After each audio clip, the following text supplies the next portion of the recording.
very good afternoon to you. Welcome to the very first edition of Conversations with Eminent Women. My name is Tshegohaco Moagi. It has gone just 12 o'clock.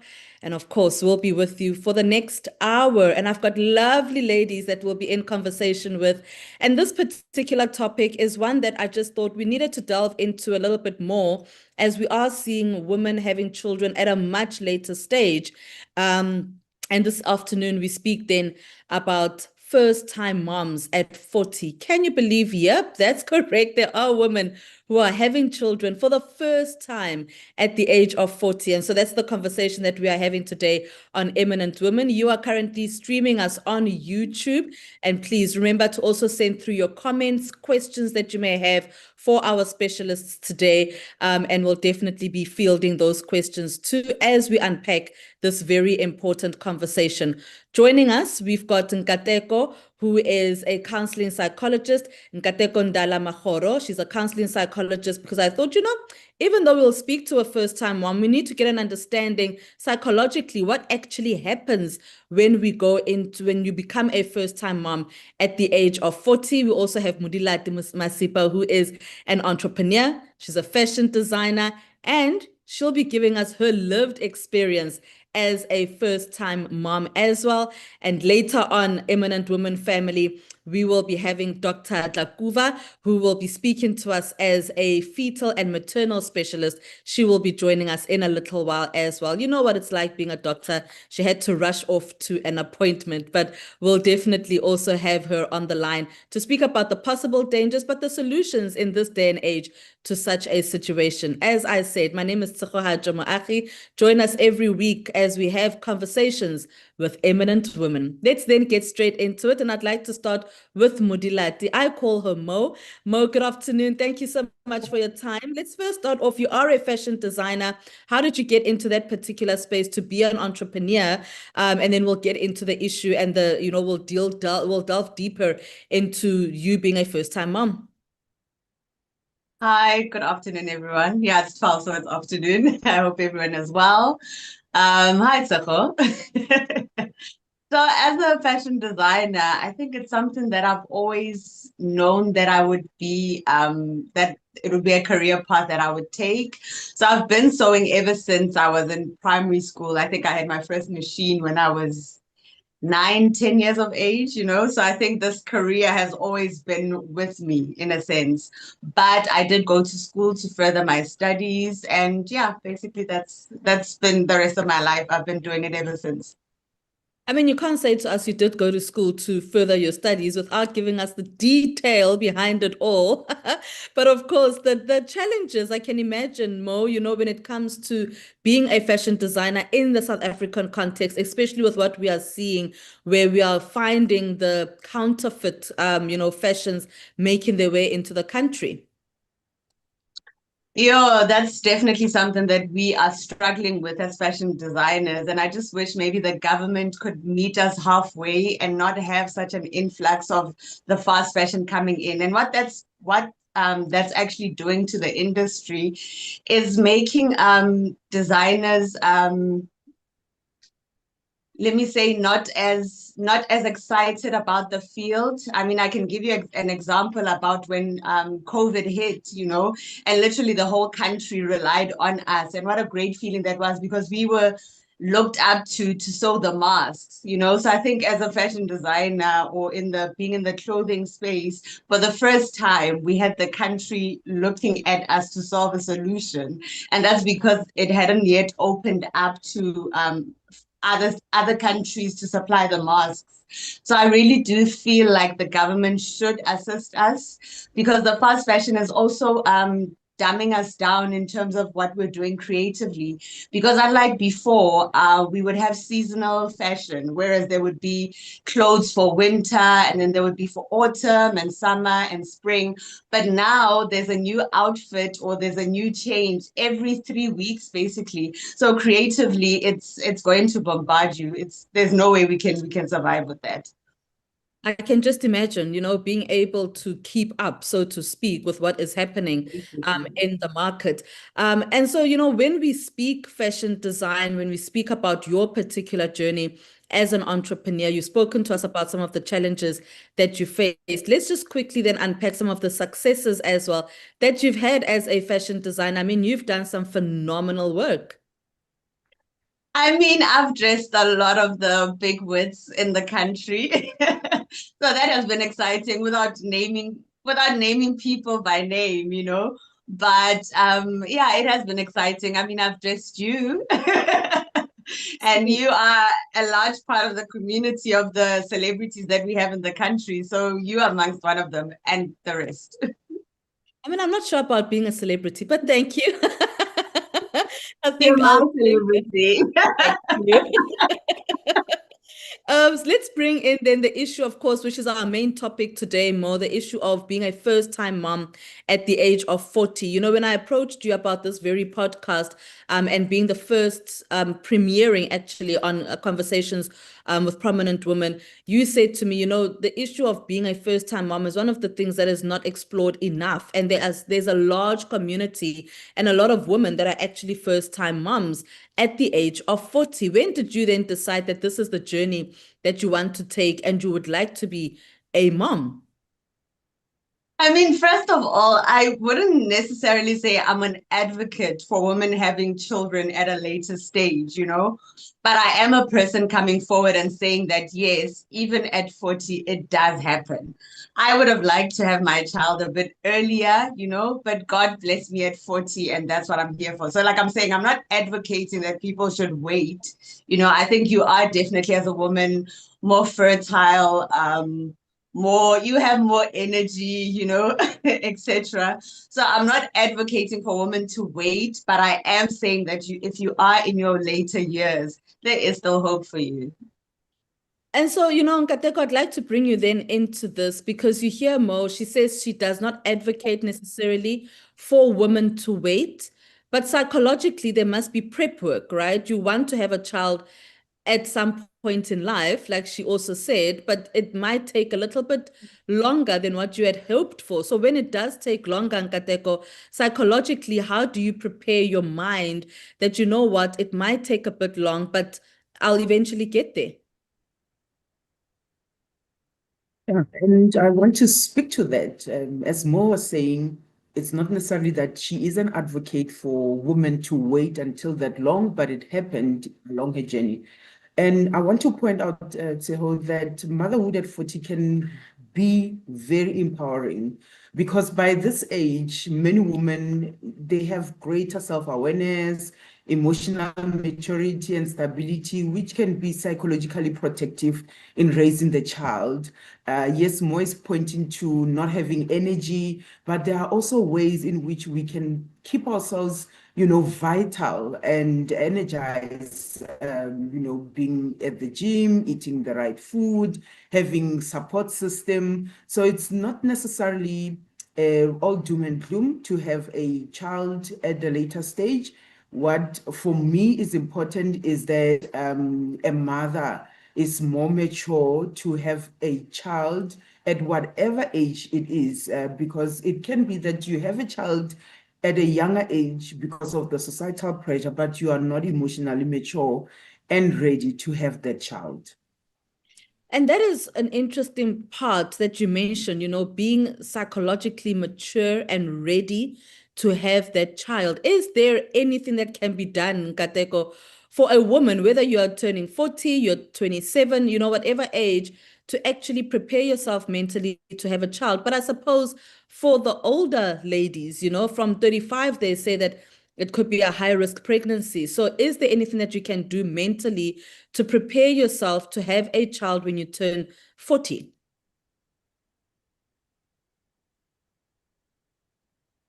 Mostly, it's not really about the, you know, the intended what the intention of having a child later on, but possibly it could be that, all right, an individual is saying, I want to build my career first, or I want to get married first, or I want this and that to be in place before I have a child.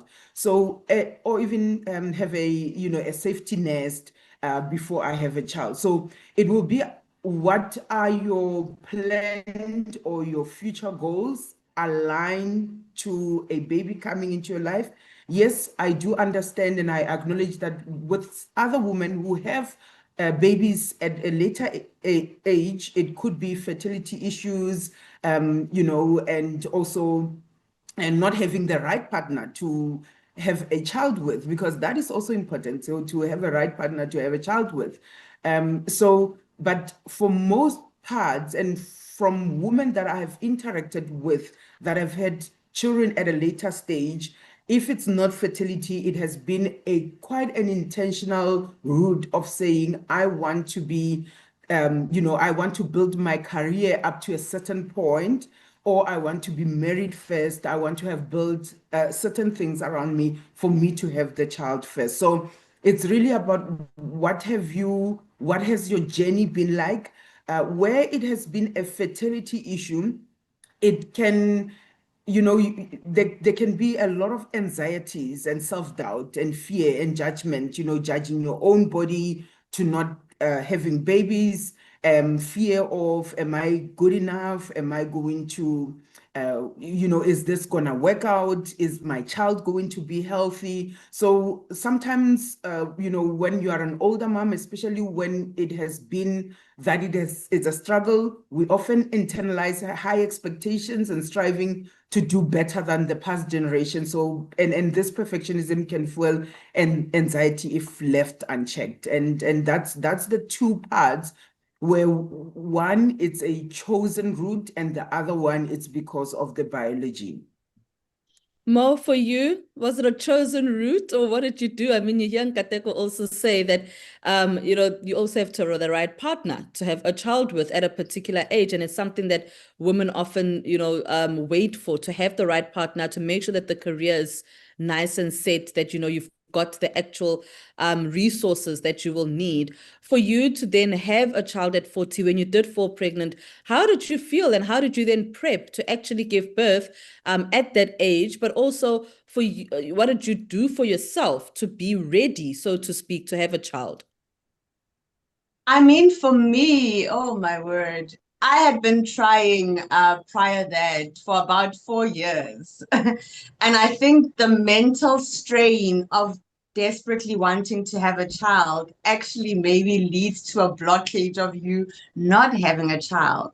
Because literally, when I relaxed and I said, you know what, God, I'm going to wait on you and I'm just going to relax and I'm just going to focus on my career.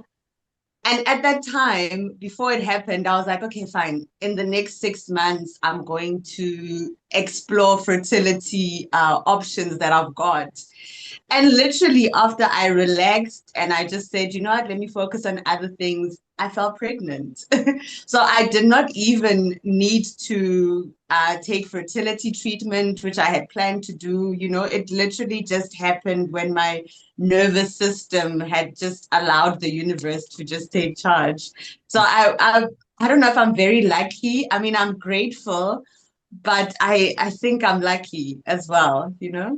Absolutely. I mean, that is luck in Kateko. When you think about that, Mo will come back to just the preps that you then had to do when you found out that you were pregnant. Because in Kateko, I want to then bring you back into this. The thought pattern and having to relax one's body, not think about certain things. Yes, of course. And I'm sure Dr. Tlakuva, when she comes in, she will also tell us that there are women that do struggle to actually have children, at whatever age. But, the thought pattern, and like Mo said, she then took a moment to relax her body, to relax her thoughts, and not to think about it so stringently. Do you think that also works? And that's a mental thing that we also have to consider? We see it quite often. And we need to also accept the fact that the fertility struggles, it's a silent trauma. We need to acknowledge that. We need to acknowledge that it takes an emotional toll when there is a delay in conception. Some conceptions, they are marked with miscarriages as well. Mo mentioned that she was about to go into a fertility journey, but that did not happen because she just focused on something else. So The trauma as well can be from the fertility treatments. From many women who go through this route, they tell you about the body changes, the hormonal changes, the discomfort in their bodies, having to monitor the cycle, having to monitor a lot of things, in harvesting the eggs and maybe even fertilizing the eggs, and those eggs not making up an embryo, or trying to harvest the eggs and finding that the eggs are not enough, so it can be a number of things and that journey can lead to chronic stress, anxiety, and even the trauma. So what I'm talking about when I say it's an unspoken grief, it's that women often carry grief from previous losses, and then they are dashed into expectations of saying, let's try again. So before you can even grieve a miscarriage, there is that hurrying up of, the clock is ticking. We are on a timeline of hormonal stimulation. So, and especially when they keep the journey private, when that journey is unknown to a lot of people in their community, it is definitely a silent grief, which we need to acknowledge. So what Mo was speaking about, to say, once you start to shift the focus on that journey, because of the emotional toll that journey takes, then the body can be a little bit more receptive. I don't know the exact science, but I know of the impact of trauma, stress on our bodies, in terms of illnesses, in terms of diseases, in terms of, not receiving things in general. I mean, even in business in itself, when you are going about in business with a nervous energy, it's highly likely that you don't get to where you want to go. So it also could be because of the high levels of cortisols in our bloodstream, which is a stress hormone as well. And so, you speak about the clock ticking, Nkateko, and how, as women, that is what we've been brought up to know, that your clock is ticking, you're going to have a child late. How do you have a child late? You get asked all these unnecessary questions, if I can put it as unnecessary questions. How then do we also block that out, especially for a woman who's going to have a child at a later stage, or is actually thinking about it to have a child at a later stage? How do we block out the negativity and the negative questions that may come with it, and just psychologically prepare our bodies for what is ahead and the plans that we actually have? The first one is to rid ourselves of the stigma, because I think there is a lot of stigma around women conceiving at a later stage, or a person being married for 3, 4, 5, 6 years and not having children. So we need to rid ourselves that. I actually have a couple who are going through a particular journey, and they had to take themselves out of the community that they know, so that they can focus on this journey without eyes looking at them, without this the pressure. So and oftentimes, as we walk in this journey, it could be the fears of the social comparison of saying, am I too old? To being judged, of being left out, especially with younger moms. Mo mentioned, again, I will put the example of energy. So where with younger moms, it might look like they have more energy, or I could have been here or there, should I have been a mother at an earlier age, or my children will have been graduating from high school if I had a child at a younger age. So I think most importantly is to rid ourselves of the stigma, and to think about it as, when it happens, that it is a gift, and to acknowledge that gift, and to not pressurize ourselves, because there is nothing written as a rule or as a law that women thou have children. It's a gift. It's a gift from God. and how the child comes as well, because also at times, so I also, and I often talk to people who have children, who have families in a different way, to say, the route to have a family, we need to also have an understanding. What is your aim? Is your aim to be pregnant, or is to have a family and to raise a generation, to raise a next generation? Because there are many ways to do that. Adoption is on the plate, surrogacy, donor.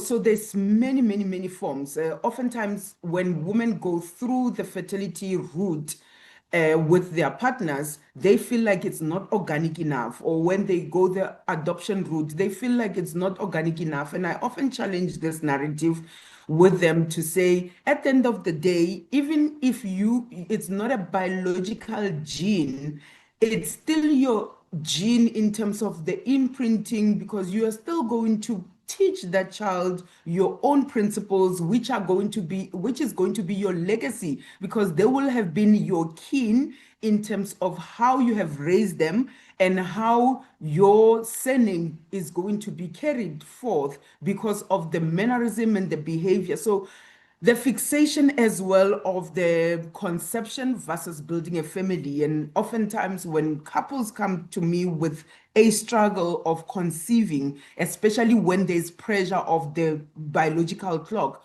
I often challenge them and say, can we look at what is your aim? Is your aim to conceive, or is your aim to have a family? And so I want to then, we've now spoken about, the issues of falling pregnant or having a child at the age of 40. And we're speaking about it, of course, this is our main topic, but before, right? Before the issues and what you have to think about and how everything needs to happen, in conversation, of course, with Nkateko Ndala Makgoro, who is a counseling psychologist, Mudila Dimasipa also joining us on the line here. And, we are having a conversation about being a first-time mom at the age of 40. We are expecting as well to have a conversation with Dr. Dlakuva, and she will be joining us as soon as she possibly can. Mo, I want to then come back to you and let's speak then during, right? We've spoken about before. Let's go into during pregnancy. What did you have to realize about your body that because of your age, it probably might have, it was your first child, so you probably wouldn't have known how it would have reacted if you were younger. But because of your age, what did you realize it could have been because of your age that your body actually started reacting a certain way to your pregnancy? Like I said, I was very lucky, because my pregnancy was blissful. Literally from not having morning sickness to, oh my word, it was just bliss. I didn't have cravings. Like literally my life was just normal. I was very nervous about the baby maybe being too heavy for me to carry, from an energy perspective, given my age. But also, I think psychologically, because I had prepped myself for so long to have a child, I was ready. So in some instances, I'm like, was it um did I not experience a lot of things, or was it a fact, yeah, of how ready I was, that even maybe the things that I experienced, because I was so ready for them, seemed like a norm to me. So I think it's one of the two, but honestly, my pregnancy was blissful. I didn't have morning sicknesses. Like I said, the baby was fine. The baby was healthy. I mean, I was attending my visits at a public hospital as well, which was quite an experience as well for me, because the nurses were so helpful. I just want to stand here and advocate for public hospitals, because I had such an amazing time. I literally looked forward to going to the clinic.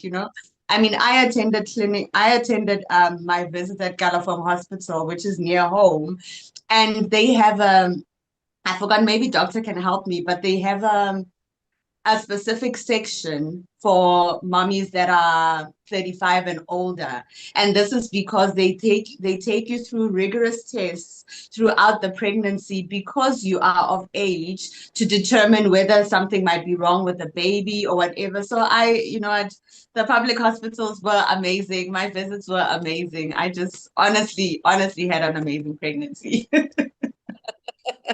So happy to hear that, and I think that really is because of probably the mental prep that you I did, think so too. before actually falling pregnant. We are, of course, live on YouTube. This is Conversations with Eminent Women, and today we are joined by just amazing women, eminent women indeed in the country, where we unpack this very important topic of falling pregnant, being a first-time mom, really, at the age of 40. And a very welcome to all our viewers. Please remember that you are more than welcome to send us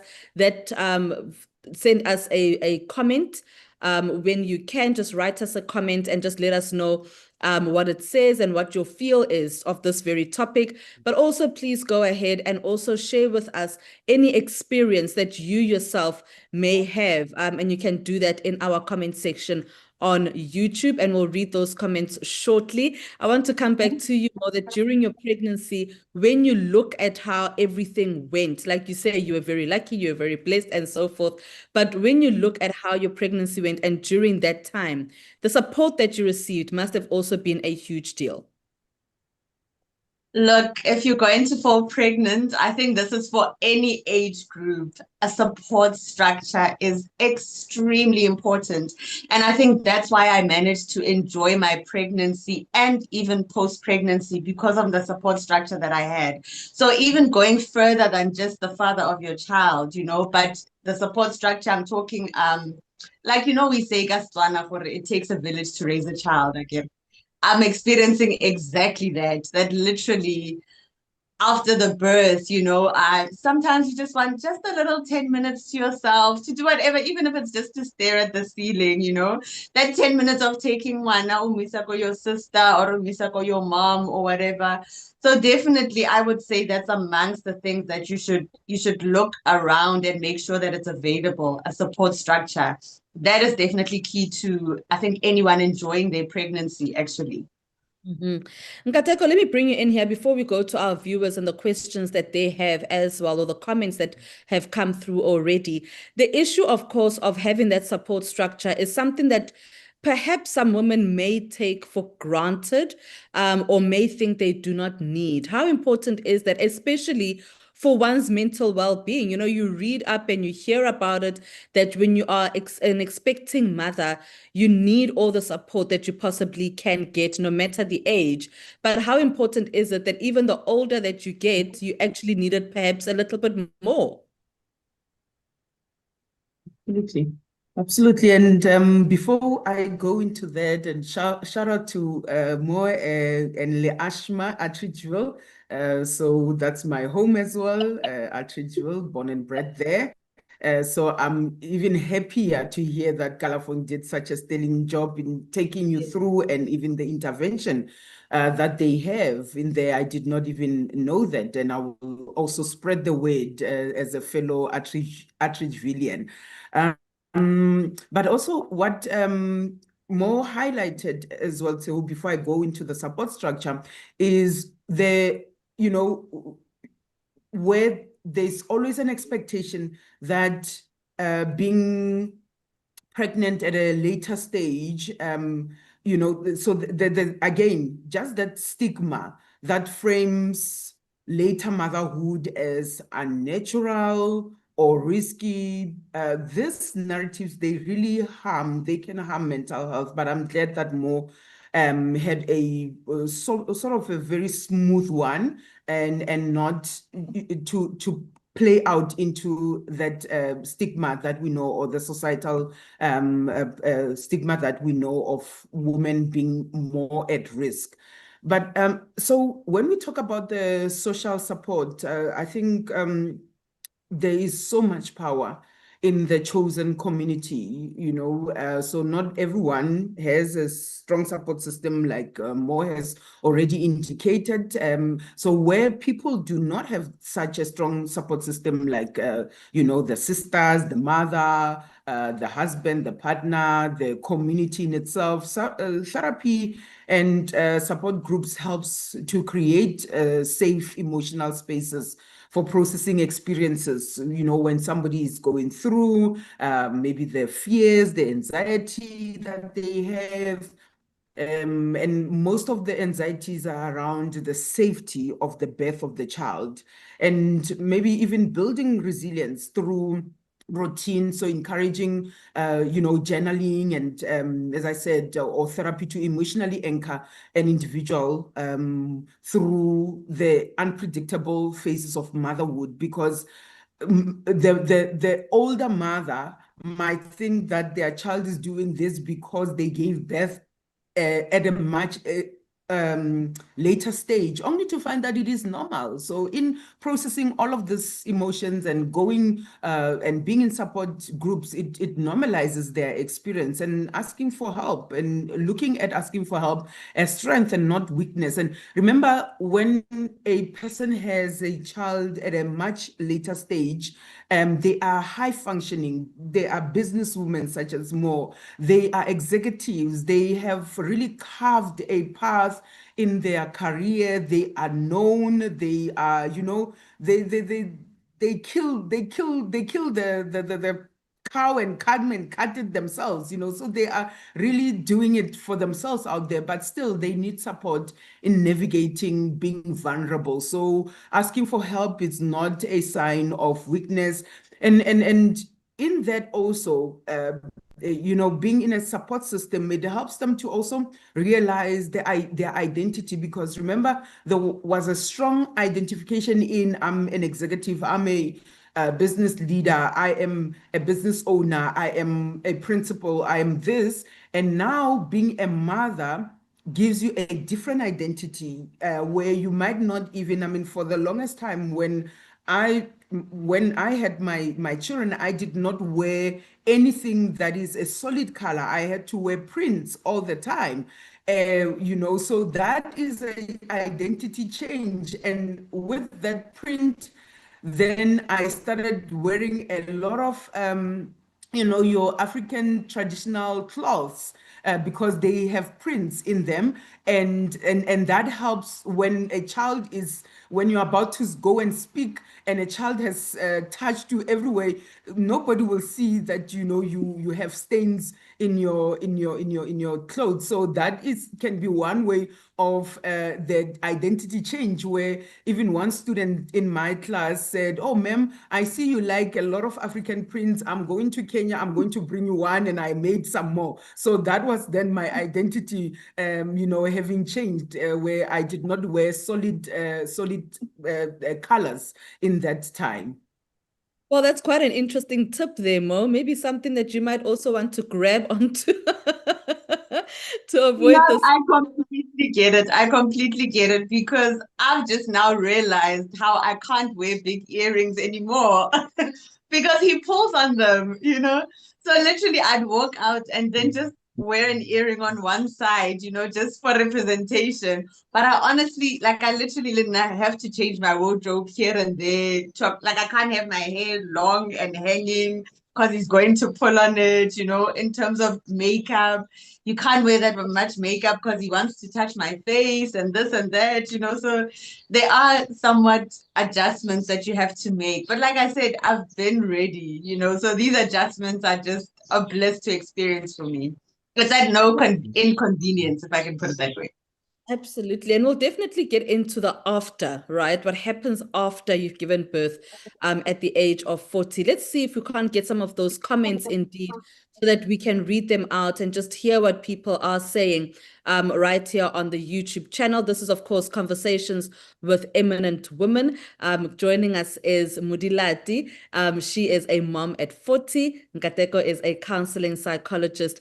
And they are both just informing us as to, their journey when it comes to the issue of being a mom at 40, but Nkateko, of course, giving us a bit more as to how you can actually handle that particular time in one's life. You can, of course, send us those comments on YouTube. I think I'm also streaming on my Twitter channel, my Twitter handle, Tshegohaco Moagi_. So we're spreading this far and wide as much as we possibly can. So Mo, I want to then come back to you. As you said, let us then speak to, the adjustments that you've had to make and that you were ready for those particular adjustments. Let's speak to that, having to change certain things, change certain, your earrings. Now you can't be wearing your earrings. Now your hair needs to be a particular way.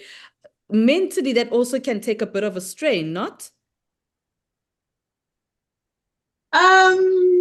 Not really. I've been waiting for my child for so long, guys, so like I'm just happy to just pour into the situation. It's like I'm saying, it's adjustments that I have to make, but that I've been readying myself for. Okay, fine. Firstly, because I'm self-employed, right, and I'm a designer, so my time of working was usually I would work throughout the night. That's where let me say my creative senses are actually heightened rather. And I've just realized now that I can't do that now because ngwana o teng. So that's been one major adjustment that I've had to make because of that. And I actually tried that. I think after giving birth, after 3 months, I was like, no, I'm ready. I'm getting into work and I'm pouring myself into. But then I realized, I'm like, girl, you're not the same anymore, you're not the same anymore. You need to pull back a bit, you need to restructure, because now one out thing, because I remember literally the first order that I got, that had me work throughout the night. And I had to sleep away from my baby for the first time, and how traumatic that was, because for the first time I had to just watch him lay there and not be sleeping in the bed with him, So that was definitely a major adjustment in terms of work. So now obviously my hours have changed, I've had to implement things like I don't work on Sundays, and I only work half days on Saturdays, those are certain like let me say privileges and adjustments that I've introduced into my life because of the child, but at no cost. At no cost indeed. And I suppose, Nkateko, that is what we also speak to, that if you are prepared for it mentally, afterwards it doesn't feel like it's too much of an adjustment and too much of a sacrifice that you're making when you've made yourself ready. Mm-hmm. Yeah, absolutely. And although when Mo started, she said, I'm not advocating for people to have children at a later stage, but I have seen that it works. And again, I'm not saying people should have children at a later stage, but there is a whole different level of preparedness emotionally, socially, and financially than with and typically my younger clients, or even single clients, where it comes at a more heavier cost. So they perceive the sacrifice as personal, where else for a older woman, the sacrifice is not so personal. You understand the sacrifice.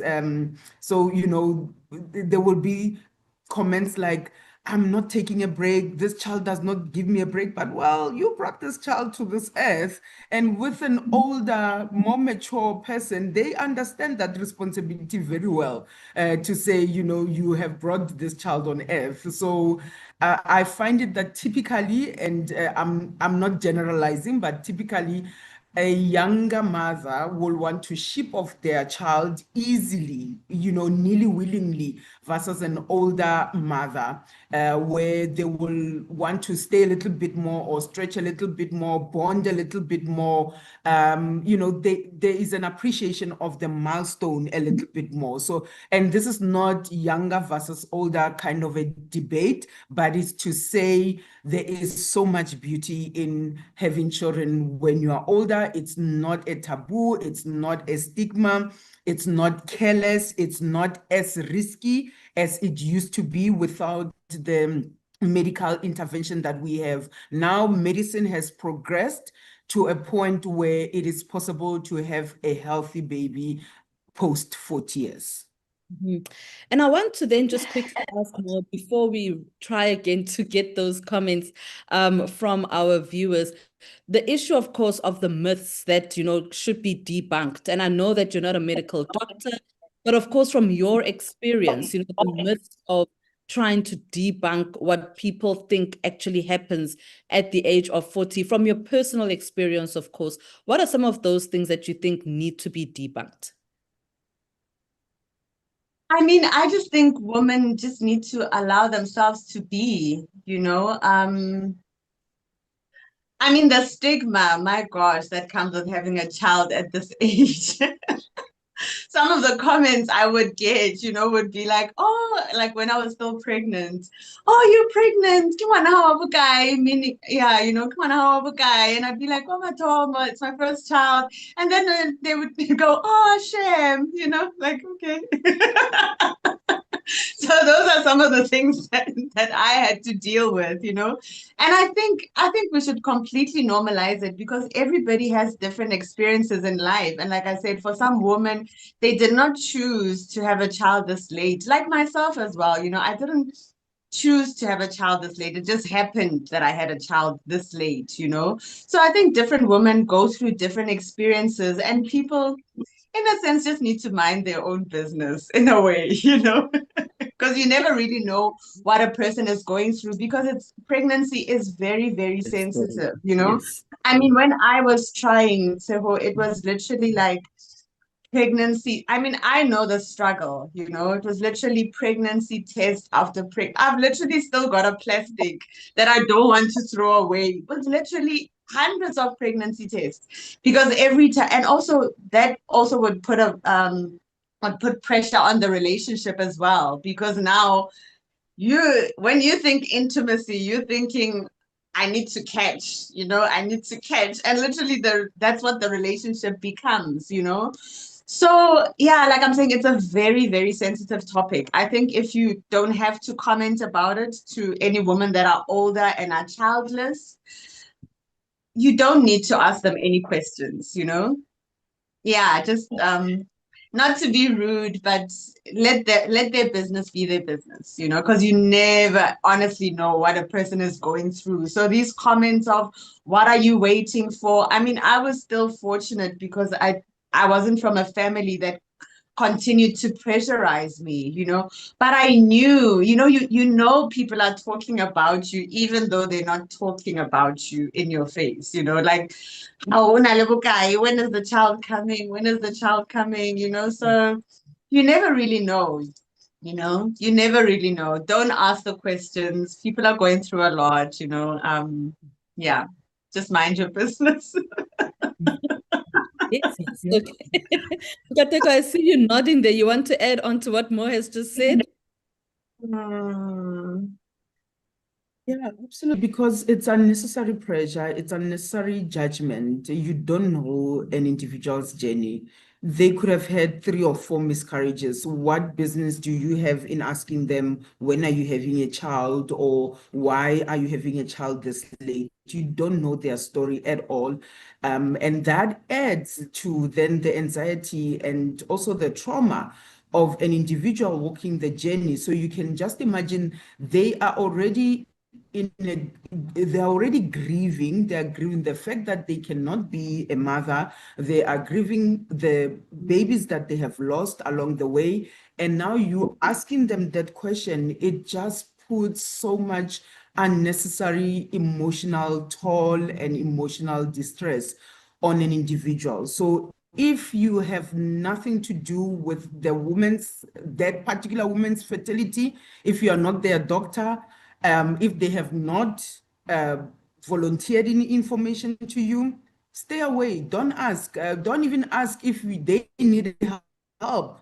Maybe they might have their own path as well, their own journey to walk. So unless they tell you or ask for help from you, or unless you are the doctor, you don't have any business in asking. As an employer myself, all you can do is, if they come to you, is to say, how can I support you in this journey? How can I walk alongside you? When do you need to go to the fertility clinic? When is your cycle? What are the hormonal changes? If the person has come to you or has been forthcoming about their own journey. But other than that, you do not have any business, because already they are having battles on their own and you are just adding to that.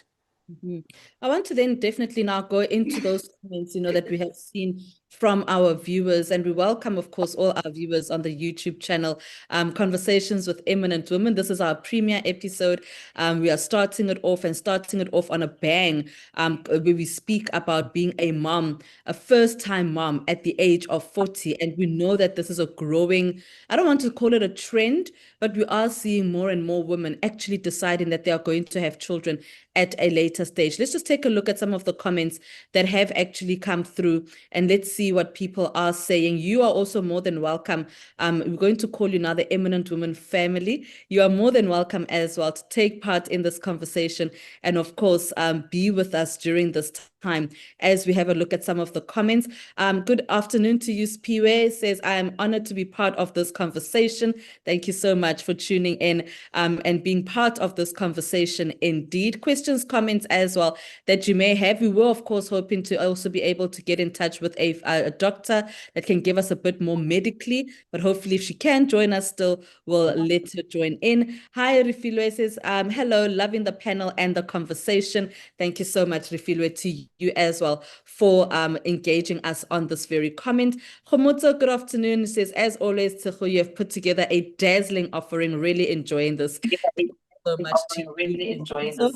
And really so appreciative of everybody that has joined us on the YouTube platform. I just want to say congratulations on everything. So it seems people are really enjoying this particular conversation. I think a bit more than what I expected, because it's something that is not often spoken about in Nkateko, where people don't necessarily speak extensively, about their mental health issues. I want to just read another conversation from Khomotso. It says, I cannot wait for a catch-up conversation of older moms when kids get into the school system, surrounded by the energy of toddlers and much younger moms. Bona, there are many laughs ahead. And Mo, I can just imagine that this is something that you're also looking forward to. But before we get into that, Nkateko, why is it, do you think, that even in this day and age, it's still so taboo to see a woman at a particular age having their first child or having a child, period?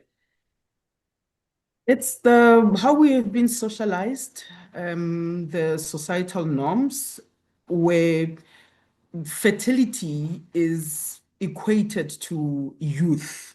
And, when we talk about the survival of the fittest, that is why when a mate, a man is selecting a mate to procreate, to extend their kin, to, create their legacy, they will create a younger mate. So it is really a societal norm.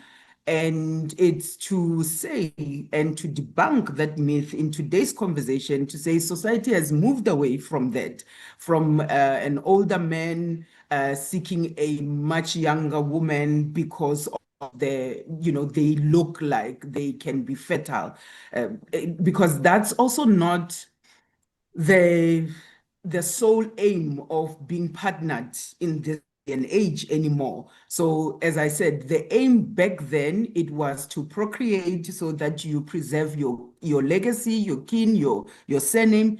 And nowadays, people don't partner for that reason anymore. We partner to, for companionship. We partner to advance legacy in different ways and not necessarily biologically. So let's just say to the society that has normalized having children earlier on because of the sole reason of procreation, to say that society has also moved away from that when it comes to partnering. Mo Khomotso speaks about the older moms going to schools, dropping their children off, and getting all that energy from the younger moms. And I think it's also important that as much as we speak about the seriousness of being a mom at the age of 40, that we have a bit of laughs about it as well. Now, is that something that you prepared for mentally? You have to be honest with us here.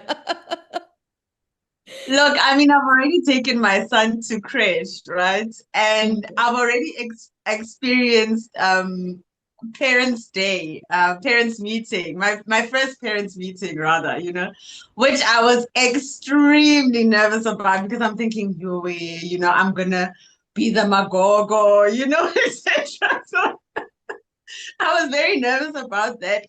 Even my choice of dressing, I have to admit, I I was trying to not look like a 40-year-old person.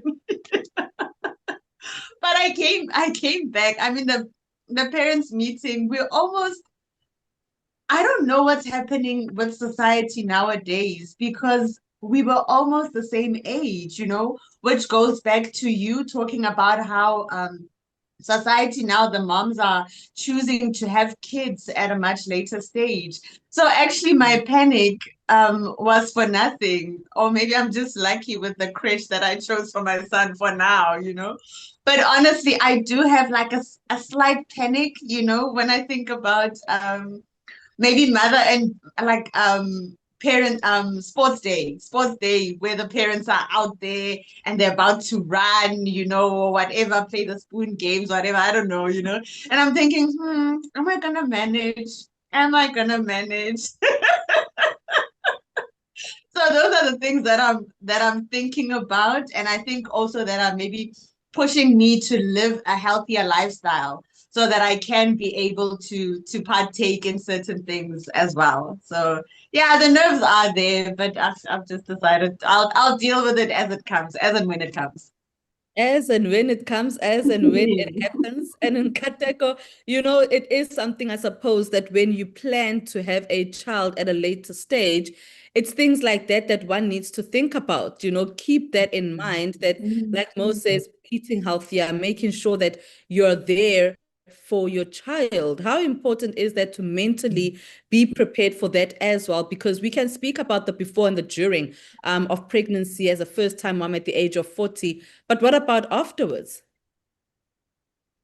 Yes, and I love the stories that have been shared here, where most says she thought she's going to find the demography being younger moms, only to find that it's almost the same age, which also affirms the point that we just made previously of people having children much later. But I think we can think about this process as often later motherhood.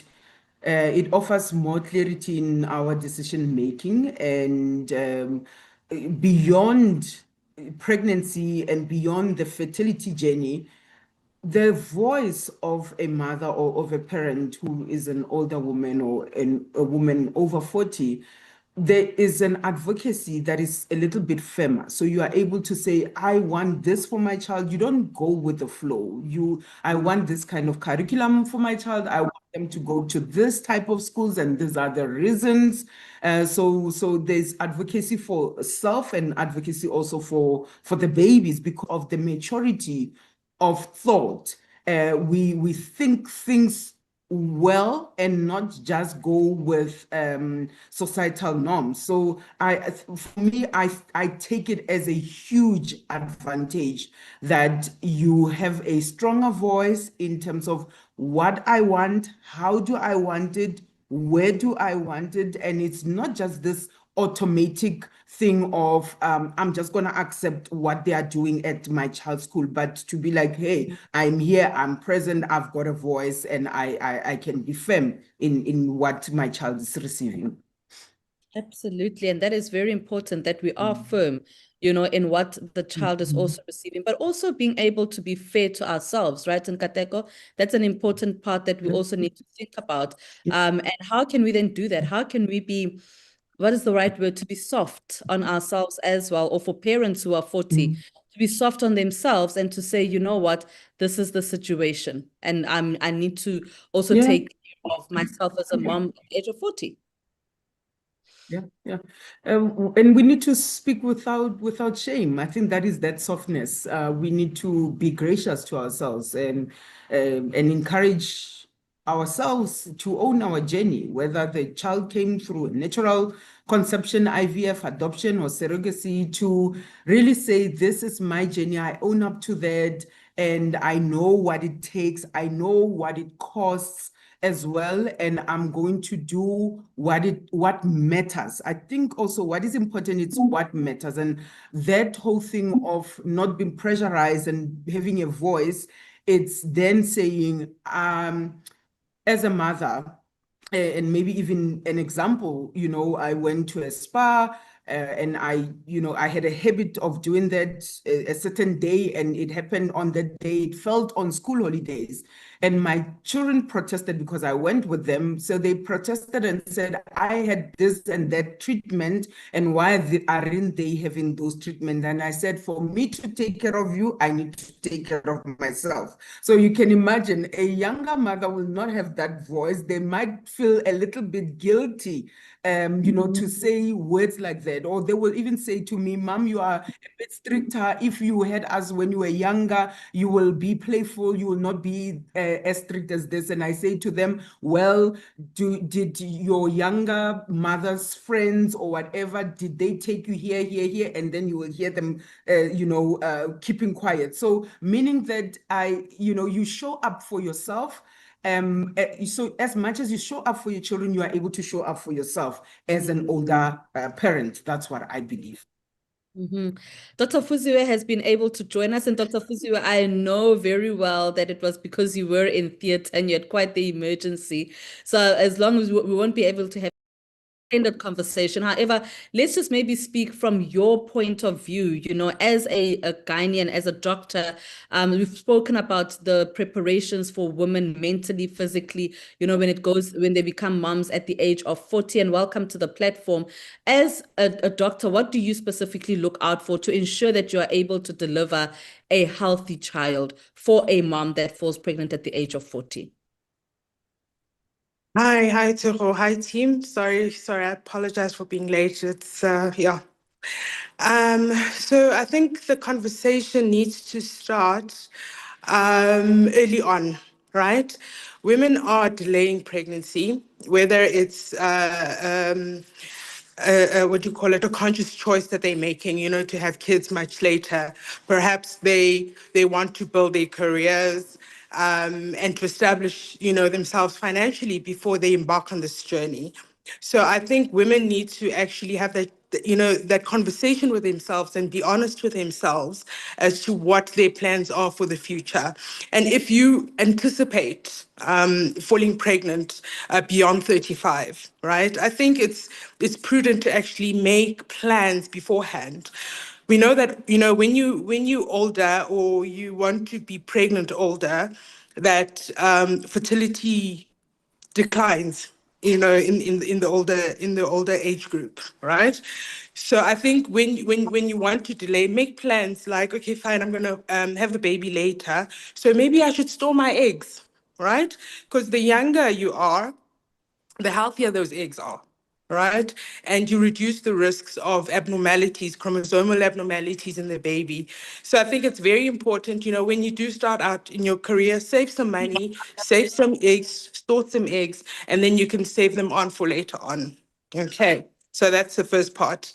And basically it's to reduce your abnormalities in your babies, and also to improve your fertility, because your fertility levels decline.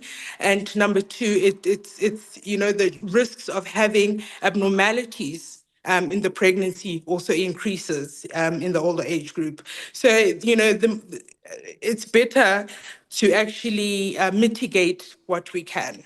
Right. So that's, one a piece of advice I would advise to younger women anticipating a pregnancy. Now, What having about, said that, yeah. yes, go ahead. No, go ahead, Dr. Fuzue. Okay, no, having said that, I think we shouldn't demonize women for wanting, to have children later. And I don't think we should also stigmatize them, calling them geriatric pregnancies. I think it's offensive. And I think we should respect, women who want to actually have their kids later. You're more mature, you know yourself, and I think it's healthier to have for both the mom and the kids, to have kids when you're ready to. If you're not ready at 25, when you're ready. I always say to my patients, don't have a baby because somebody else is forcing you to, or society thinks you should be having a baby. You should be having a baby when you're ready to. If you're 39, go have your baby if you're ready. If you're 42, go have your baby. And then we will deal with the issues that come with mothers who are having children later on in life. I want to then quickly find out from you, Dr. Fuzue, because we have run out of time. However, for women who are, 40 and above, or even we understand that the high risk pregnancy started around 35 or so. Yeah. But for women that are 40, because our conversation is around, of course, being a first time mom at 40. If you're 40 and above and you decide then to have your first child, what are some of the tips that you would give to that woman when it comes to when she is When pregnant? pregnant. Pregnancy and So yeah, so also the conversation starts before you fall pregnant. So you need to plan this pregnancy, right? Get yourself healthy. Okay. So the older women, are more at risk or more inclined to have comorbidities, whether it's diabetes, hypertension. We have an epidemic of obesity in this country. And I think it's important to actually go get those risk factors under control, so that when you are pregnant, you're not putting your pregnancy at a greater risk. Right. And, you need to take your supplements, folic acid, very important before you actually fall pregnant. So when you decide, okay, I'm going to fall pregnant, start taking your folic acid, and then, see your gynae, plan your pregnancy, get, review any medications that you need to be on or that you are on, so that you're not on any medications that cause abnormalities in your baby. So I think that talk with your gynecologist or your doctor beforehand can actually improve the outcomes of your pregnancy. And regular follow up with your gynae. Once you're pregnant, we will check for the risks of chromosomal abnormalities like Down syndrome, to ensure that you have a healthy baby on board. Check for any abnormalities in terms of structure, the heart, the brain in your baby, right? Make sure that your baby's growing well. And then, older women are at risks of your diabetes in pregnancy, preeclampsia. So we manage those conditions and we screen for them. Should you develop them, yes, it puts you at a high risk pregnancy, but I don't think you should put off being pregnant just because you're 40, right? And you shouldn't feel guilty about wanting to fall pregnant when you're 40. And just being 40 doesn't, on its own, at face value, put you at high risk. It's those other things that would make you high risk, like your comorbidities. So I encourage women, yes, fall pregnant when you're ready. And once you're ready, try and mitigate against any issues or any complications in your pregnancy. That is, of course, Dr. Fuziwe Tlakuva, who's a fetal and maternal specialist, of course, just speaking about what could happen and what you need to plan, how you need to plan physically then for your body should you decide to be a mom at the age of 40 and beyond. And ladies, if there's one thing that I definitely would like for us to do is to grow our community. So just in 30 seconds, for each of you, please let us know where you're situated, how people can get in touch with you, and yeah, just maybe your final thoughts when it comes to this very conversation and this very matter. Nkateko, let's start off with you. I'm saying that your story matters. It does not matter what kind of a journey are you having. Speak out if you need assistance in that particular journey, the fertility process. Speak out to specialists, speak out to psychologists like myself. I am found on all socials. You can Google my name, Nkateko Ndalamahoro. We are Well Life Hub. It is a psychology services. So we are on all our socials. You can find us there. Our WhatsApp line is 082-749-7320. But if you Google my name or Google Well Life Hub, that's where we are found. And that is Nkateko Ndalamahoro, counseling psychologist. Mo, let's go to you. Where can people get your beautiful clothing, but also maybe just a conversation if they'd like to have about being a mom at the age of 40? So if you're looking at being an older mom, I don't know how I feel about this term. But yeah, let's say if you're looking at maybe having a child in your later years, just calm your mind, calm your mind and do the necessary things that are going to help you. Find a support structure, I think is very important. But most importantly, I think calm your mind. Calm your mind. I mean, I'll share one little story, if I can, if there's time. I don't know. Yeah, go ahead. Is there time? Okay. So when I think trust your body. Trust your body. Your body knows what it wants. Your baby will speak to you, just listen to your baby throughout the pregnancy. Your baby will speak to you. I know there's an influx of advice, especially if you're having a child at a later stage. Everybody just wants to bombard you with information, on what to do, etc. But I just want to say, trust your child, trust your instincts. And I'm mentioning this because this is what happened to me when I was giving birth, So when I was giving birth, right, I had read an article a while back talking about how gravity is there to assist you have your child, Now, obviously, I'm an older mom and the energy levels are not there as when I was in my 20s. So when I went so I gave birth at Pretoria Hospital, right? Amazing stuff, amazing nurse. Everybody was just amazing there. So I had decided then that I was going to allow gravity to assist me giving birth. So when I was about to give birth, I actually had a quick conversation because I am in labor. I was in labor for 12 hours. And I had a quick conversation with the nurse and I was like, okay, so have you ever experienced somebody giving birth squatting, And the nurse is like, I mean, I've read it before, but I've never actually been through it. And I was like, you know what? Let's do this. Because I felt like, if I'm lying down, it does not make sense to me to give my baby that way. Let's squat and let my baby come out that way, Luckily, the nurse was like, okay, fine, Chapo, put your leg there, put this. And I'm telling you, my baby was out in under 5 minutes, actually in under 2 minutes, So if you're an older mom, please, I advocate for you to find the courage to suggest this to your nurse because it can be scary. You don't want to overpower the person that's supposed to be in charge of you. But I'm telling you, find the courage to tell the nurse that you must give birth to your child in this position. So my birth was painless. It was seamless. The baby was out in under 2 minutes, very minimal tear.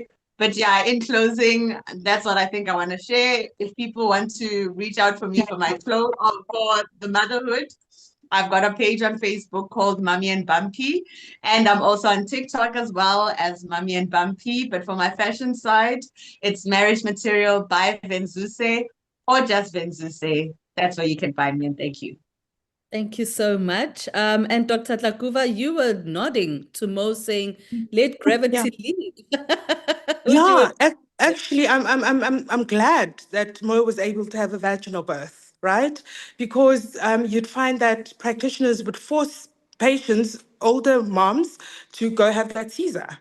And I believe, the right of a woman to, it's the right of a woman to choose how she wants to birth. I'm not bashing Caesars. If you want to have a Caesar, great, we'll do it, right? But if you want to experience natural childbirth, I think you should also be given the voice and the space to experience that. So, kudos to you. And I hope women would actually find their voice. If you're not happy about anything, if you're uncomfortable, speak out, whether it's to your nurse, to the midwife, or to your gynae. I think, we've become such a patriarchal society, and it's time for women to actually speak up for themselves.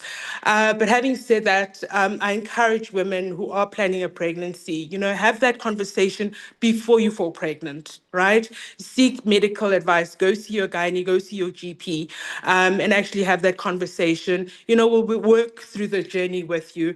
We have doctors such as myself, we fetal and maternal specialists. We specialize in high risk pregnancies, your older moms, moms with medical problems. We ensure, or we try to ensure that you have a healthy, safe pregnancy, a healthy, safe delivery that will ensure a healthy mom and a healthy baby. I am based in Randburg at Olivedale Clinic. Email, you can contact us at Dr. Dlakavu, that's DLAKAVU at gmail.com. And our telephone lines 011 462 7736. Thank you. Dr. Dlakavu, thank you so much. And thank you to all the ladies who joined us this afternoon, for our very first conversations with Eminent Women. And to the Eminent Women community, let's call it that. Thank you so much for the love that you've shown us this afternoon. Let's do it again, God willing, next week, with another bunch of lovely Eminent Women, but a greater topic as well that we'll be bringing you. So thank you so much for tuning in, and have yourselves a lovely day further. Bye-bye.